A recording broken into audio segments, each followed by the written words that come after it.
रतनपुर के कलचुरी वंश के शासक जाजल्य देव द्वितीय के बाद अगला हम डिस्कस करने जा रहे हैं जगत देव या जगद देव। जाजल्य देव द्वितीय के छोटे भाई जगत देव अगले शासक बनते हैं और उनका शासनकाल रहता है 1168 से लेकर 10 साल अर्थात 1178 तक। रत्नदेव तृतीय के खरौद शिलालेख से हमें इस बात की जानकारी प्राप्त होती है कि जाजल्य देव द्वितीय के छोटे भाई जगत देव अगले शासक बनते हैं। जगत देव की पत्नी का नाम है सोमल्ला देवी। जगत देव और सोमल्ला देवी से पुत्र रत्न की प्राप्ति होती है रत्नदेव तृतीय, और रत्नदेव तृतीय अगले शासक बनते हैं। रत्नदेव तृतीय का शासनकाल रहता है 1178 से लेकर 1198 तक। रत्नदेव तृतीय के ही शिलालेख अर्थात खरौद शिलालेख से हमें इस बात की जानकारी प्राप्त होती है कि जगत देव ने गंगवंशी शासकों का दमन किया था। तो अगला हम डिस्कस करने जा रहे हैं जाजल्य देव द्वितीय के बाद जगत देव। जगत देव की राजधानी रही है रतनपुर।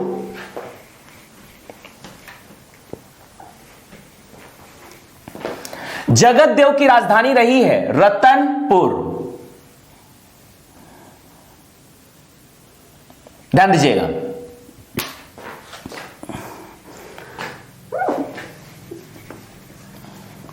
यह पकड़ना है रतनपुर। अब रतनपुर में अगले शासक बनते हैं जगत। रतनपुर में अगले शासक बनते हैं जगत देव। जगत देव अगले शासक बनेंगे जगत देव या इसी का भ्रंश है जगद देव। रतनपुर के अगले शासक बनते हैं जाजल्य देव द्वितीय के छोटे भाई जगत देव। इनका शासन काल रहा है 1168 से 10 वर्ष 1178 तक। 1168 से लेकर 1178 तक रतनपुर के अगले शासक बनते हैं जगत देव या जगद देव। इन्हीं के पुत्र होते हैं सोमल्ला देवी से, इनकी पत्नी सोमल्ला देवी से रत्नदेव तृतीय। रत्नदेव तृतीय का एक शिलालेख प्राप्त हुआ है खरौद शिलालेख। यह पकड़ना है खरौद। खरौद ध्यान दीजिएगा। खरौद से प्राप्त हुआ है खरौद शिलालेख। खरौद शिलालेख। खरौद से प्राप्त हुआ है खरौद शिलालेख। खरौद शिलालेख। जगत देव के पुत्र रत्नदेव तृतीय के रत्नदेव तृतीय के शिलालेख प्राप्त हुआ है खरौद शिलालेख। ध्यान दीजिएगा खरौद शिलालेख। खरौद शिलालेख से हमें इस बात की जानकारी प्राप्त होती है कि जाजल्य देव के छोटे भाई जाजल्य देव या जाजल्य देव द्वितीय के छोटे भाई होते हैं। इन्हीं का छोटा भाई है जगत देव। इन्हीं का छोटा भाई है जगत देव और जगत देव का विवाह होता है सोमल्ला देवी से। सोमल्ला देवी से जगत देव का विवाह होता है सोमल्ला देवी से।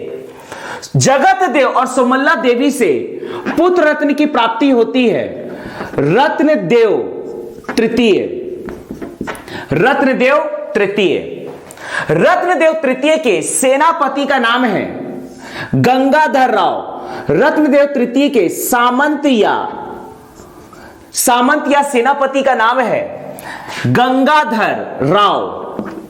गंगाधर राव। इन सभी बातों की जानकारी हमें प्राप्त होती है रत्नदेव तृतीय के खरौद शिलालेख से। और रत्नदेव तृतीय के खरौद शिलालेख से हमें सबसे अहम बात की जानकारी प्राप्त होती है कि जगत देव ने गंगवंशी शासकों का दमन किया था। जगत देव ने गंगवंशी शासकों का दमन किया था। जगत देव द्वारा गंगवंशी शासकों का दमन, गंग वंश के शासकों का दमन किया गया था। उड़ीसा के गंग वंश के शासकों का दमन किया गया था। ध्यान दीजिएगा, अगर यह छत्तीसगढ़ राज्य है और यह है उड़ीसा, ध्यान दीजिएगा, तो यहां पर है गंग वंश और यहां पर बैठे हुए रतनपुर में जगत देव रतनपुर में। तो इन्होंने गंग वंश के शासकों का दमन किया था। गंग वंश के शासकों का दमन किया था। रतनपुर के शासक जगत देव ने गंग वंश के शासकों का दमन किया था। इस बात की जानकारी हमें प्राप्त होती है रतनदेव तृतीय के खरौद शिलालेख से। रत्नदेव तृतीय के खरौद शिलालेख से हमें इस बात की जानकारी प्राप्त होती है कि जाजल्य देव द्वितीय के बाद अगले शासक बनते हैं इनके छोटे भाई जगत देव। और जगत देव का शासन काल रहता है 1168 से लेकर 1178 तक। जगत देव की पत्नी हुई है सुमल्ला देवी। जगत देव और सुमल्ला देवी से पुत्र रत्न की प्राप्ति होती है रत्नदेव तृतीय। रत्नदेव तृतीय के सामंत या सेनापति का नाम है गंगाधर राव। खरौद शिलालेख से हमें इस बात की जानकारी भी प्राप्त होती है कि जगत देव द्वारा गंग वंश के शासकों का दमन किया गया। जगत देव के द्वारा उड़ीसा के गंग वंश के शासकों का दमन किया गया। हमें खरौद शिलालेख से और भी जानकारी प्राप्त होती है जिसे हम अब डिस्कस करने जा रहे हैं रत्नदेव तृतीय में। ध्यान दीजिएगा, इसके बाद जगत देव के बाद अगले शासक बनते हैं इनके पुत्र रत्नदेव तृतीय। यहां पर ध्यान रखना है कि जाजल्य देव द्वितीय का शासन काल था 1165 से लेकर 1168। अगले शासक बनते हैं जगत देव 1168 से लेकर 1178 और इसके बाद अगले शासक बनेंगे रत्नदेव तृतीय 1178 से लेकर 1198। तो इस प्रकार से अगले शासक अब बनने जा रहे हैं रत्नदेव तृतीय जिनका शासन काल रहेगा 1178 से लेकर 1198। तो अगले शासक है रत्नदेव तृतीय जिनका शासन काल है 1178 से लेकर 1198। रत्नदेव तृतीय के बारे में भी संपूर्ण जानकारी हमें प्राप्त होती है रत्नदेव तृतीय के खरौद शिलालेख से। तो रत्नदेव तृतीय के खरौद शिलालेख से हमें और भी जानकारी प्राप्त होती है जिसे हम डिस्कस करेंगे रत्नदेव तृतीय में। तो अगला हम डिस्कस करने जा रहे हैं रत्नदेव तृतीय। ध्यान दीजिएगा, रत्नदेव तृतीय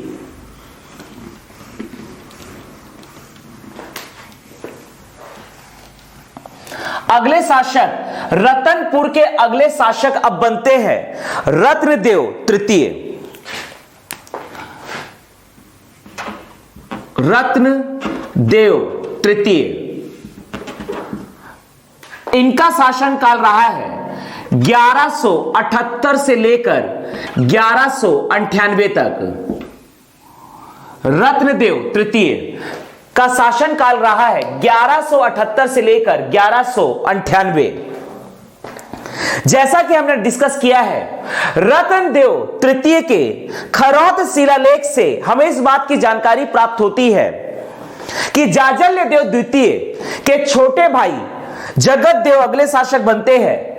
जगत देव तथा उनकी पत्नी सुमल्ला देवी से पुत्र रत्न की प्राप्ति होती है रत्नदेव तृतीय। और रत्नदेव तृतीय के सेनापति होते हैं गंगाधर राव। रत्नदेव तृतीय के सेनापति या सामंत है, सेनापति या सामंत है गंगाधर राव, गंगाधर राव। और इनका सबसे महत्वपूर्ण शिलालेख है खरौद शिलालेख। ध्यान दीजिएगा, खरौद शिलालेख। खरौद शिलालेख से हमें इस बात की जानकारी प्राप्त होती है कि रत्नदेव तृतीय के सामंत गंगाधर राव ने खरौद स्थित लक्ष्मणेश्वर महादेव मंदिर या लखनेश्वर महादेव मंदिर का जीर्णोद्धार किया था। खरौद में स्थित है, खरौद में स्थित है, ध्यान दीजिएगा, खरौद में स्थित है लक्ष्मणेश्वर महादेव मंदिर। खरौद में स्थित है लक्ष्मणेश्वर महादेव मंदिर या लखनेश्वर महादेव मंदिर। खरौद में स्थित है लक्ष्मणेश्वर महादेव मंदिर या लखनेश्वर महादेव मंदिर। लक्ष्मणेश्वर महादेव मंदिर, लक्ष्मणेश्वर महादेव मंदिर या इसी का दूसरा नाम है लखनेश्वर महादेव मंदिर। अपभ्रंश है लखनेश्वर महादेव मंदिर, भगवान शिव को समर्पित है लखनेश्वर या लक्ष्मणेश्वर महादेव मंदिर। तथा इसके साथ ही साथ इसका अन्य नाम है लाखा चाउर मंदिर, लाखा चाउर मंदिर, लाखा चाउर मंदिर। लक्ष्मणेश्वर महादेव मंदिर, लखनेश्वर महादेव मंदिर या लाखा चाउर मंदिर। लाखा चाउर का अर्थ होता है चावल के 1,00,000 दाने। इस मंदिर के पीछे एक कथा प्रचलित है, जनश्रुति है, लोकमत है कि भगवान लक्ष्मण ने भगवान शिव के शिवलिंग की स्थापना किया तथा उस शिवलिंग में चावल के 1,00,000 दाने समर्पित किए थे। उस शिवलिंग में चावल के 1,00,000 दाने चिपकाए थे, समर्पित किए थे। इसलिए इस मंदिर को कहा जाता है लाखा चाउर मंदिर। लक्ष्मणेश्वर महादेव मंदिर इसलिए कहा जाता है क्योंकि स्वयं भगवान लक्ष्मण ने इस मंदिर की स्थापना किया था, ऐसा जनश्रुति से हमें प्राप्त होता है। लेकिन इसका कोई ऐतिहासिक साक्ष्य नहीं है, इस लघु कथा का कोई ऐतिहासिक साक्ष्य नहीं है।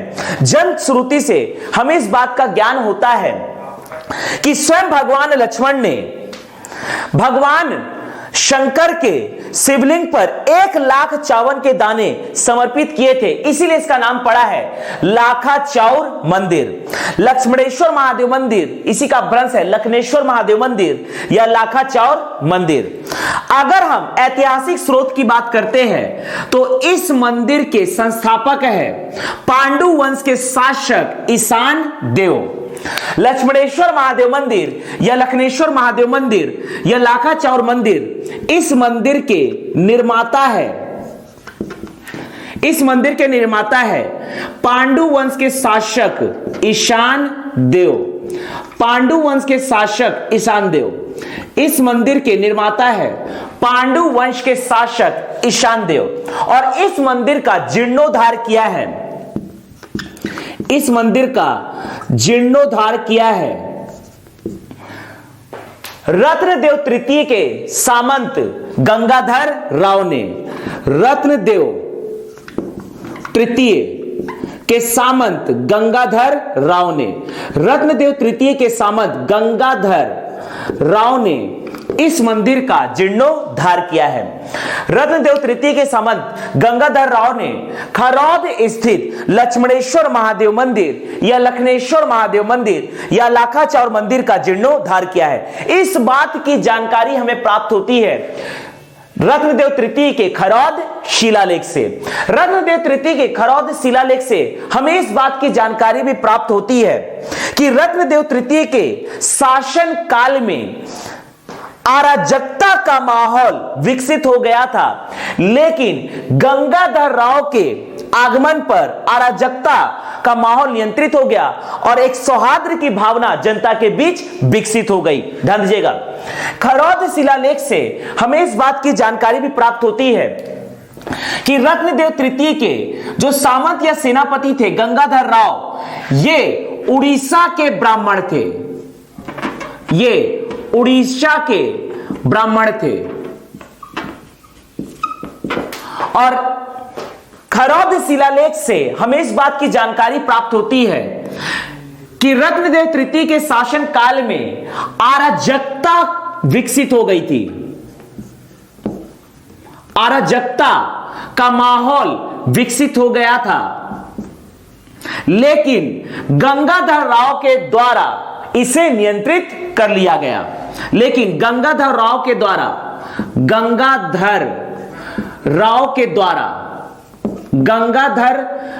के द्वारा सौहार्द की भावना विकसित की गई।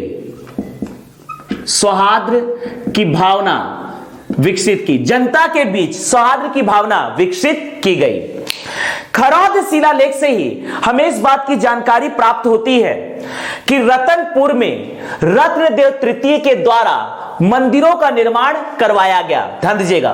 तो अगला हम डिस्कस करने जा रहे हैं रत्नदेव तृतीय के द्वारा निर्मित मंदिर। ध्यान दीजिएगा।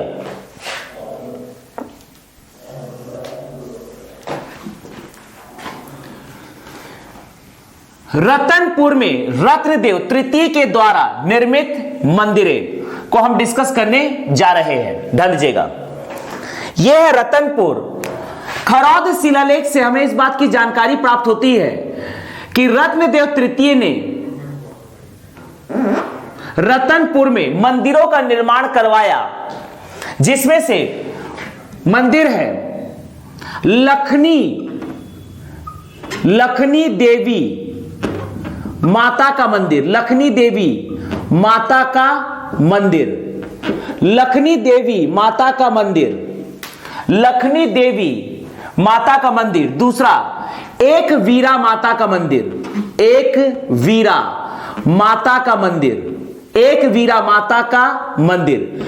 लखनी देवी माता का मंदिर, एक वीरा माता का मंदिर, पूरा राती शिव मंदिर। पूरा राती शिव मंदिर। पूरा राती शिव मंदिर। और एक पकड़ना है मठ मंदिर। मठ मंदिर। तो रतनपुर में स्थित है लखनी देवी माता का मंदिर, एक वीरा माता का मंदिर, एक वीरा माता का मंदिर, पूरा राती शिव मंदिर, मठ मंदिर। इन मंदिरों के निर्माता है रत्नदेव तृतीय। रत्नदेव तृतीय। रत्नदेव तृतीय के द्वारा विकसित मंदिर है रतनपुर में। रत्नदेव तृतीय ने रतनपुर में लखनी देवी माता का मंदिर, एक वीरा माता का मंदिर, पूरा राती शिव मंदिर, मठ मंदिर का निर्माण करवाया। रत्नदेव तृतीय के सामंत गंगाधर राव ने लक्ष्मणेश्वर महादेव मंदिर, लखनेश्वर महादेव मंदिर या लाखाचार मंदिर खरौद का जीर्णोद्धार किया था। लक्ष्मणेश्वर महादेव मंदिर या लखनेश्वर महादेव मंदिर के निर्माता थे पांडु वंश के शासक ईशान देव।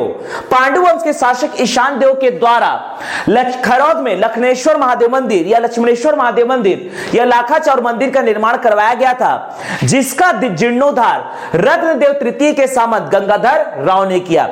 खरौद शिलालेख से हमें इस बात की जानकारी भी प्राप्त होती है कि रत्नदेव तृतीय ने लखनी देवी माता का मंदिर, लक्ष्मी देवी माता का मंदिर, एक वीरा माता का मंदिर, पूरा राती शिव मंदिर तथा मठ मंदिर का निर्माण रतनपुर में करवाया। रतनपुर के कलचुरी वंश के शासक रत्नदेव तृतीय के बाद अगले शासक बनते हैं प्रतापमल। प्रतापमल का शासन काल रहता है 1198 से लेकर 1222 तक। प्रतापमल कलचुरी वंश में सबसे कम उम्र के सबसे प्रतापी शासक हुए हैं। प्रतापमल कलचुरी वंश के सबसे कम उम्र के सबसे प्रतापी शासक हुए हैं। इनके सामंत या सेनापति के नाम थे जश राज तथा यशोराज। जश राज तथा यशोराज प्रतापमल के सेनापति या सामंत थे। प्रतापमल इतिहास में इसलिए प्रसिद्ध है क्योंकि इन्होंने तांबे के चक्राकार या षटकोणाकार सिक्के चलाए थे। प्रतापमल ने तांबे के षटकोणाकार या चक्राकार सिक्के चलाए थे। तो आगे हम डिस्कस करने जा रहे हैं रतनपुर के अगले शासक प्रतापमल। ध्यान दीजिएगा, रतनपुर के अगले शासक बनते हैं प्रतापमल। प्रतापमल का शासनकाल रहा है 1198 से लेकर 1222 तक। लेकिन ये शासक तभी बने थे जब ये अल्प वयस्क थे। अल्प वयस्क आयु अवस्था में प्रतापमल शासक बनते हैं 1198 ईस्वी को। प्रतापमल कलचुरी वंश के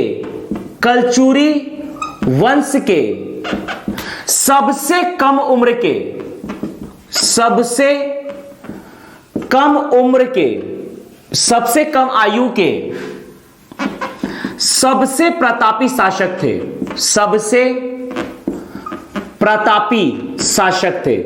सबसे कम उम्र के सबसे प्रतापी शासक थे। इनके सेनापति या सामंत का नाम था, इनके सेनापति या सामंत थे जसराज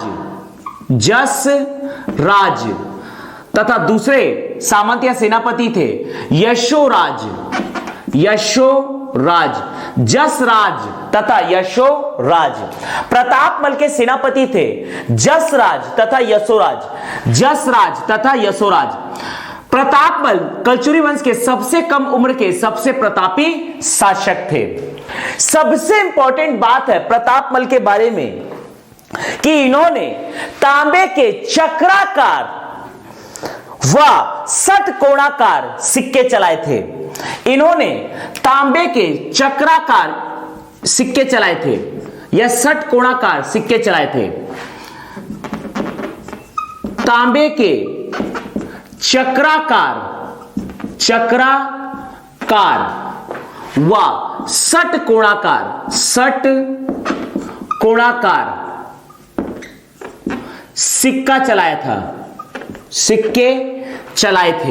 सिक्के चलाए थे जिसमें अर्थात सिक्कों में सिंह व कटार का चित्र वर्णित था। ध्यान दीजिएगा, तांबे के चक्राकार व षटकोणाकार इन्होंने सिक्के चलाए थे जिसमें सिंह व कटार के चित्र वर्णित थे। इस प्रकार से सिक्के थे षटकोणाकार और इन सिक्कों में सिंह व कटार के चित्र वर्णित थे। सिंह अर्थात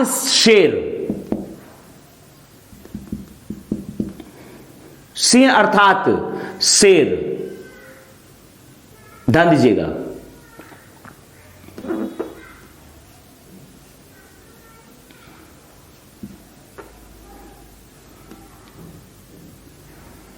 इस प्रकार से सिंह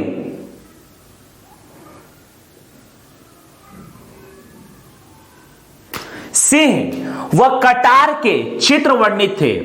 षटकोणाकार व चक्राकार प्रतापमल के द्वारा तांबे के चक्राकार व षटकोणाकार सिक्के चलाए गए थे जिसमें सिंह व कटार के चित्र वर्णित थे। कटार अर्थात तलवार के चित्र वर्णित थे। इस प्रकार से सिंह व कटार के चित्र वर्णित थे। सिंह व कटार के चित्र वर्णित थे। ध्यान दीजिएगा, अगले शासक बनते हैं रत्नदेव तृतीय के बाद प्रतापमल।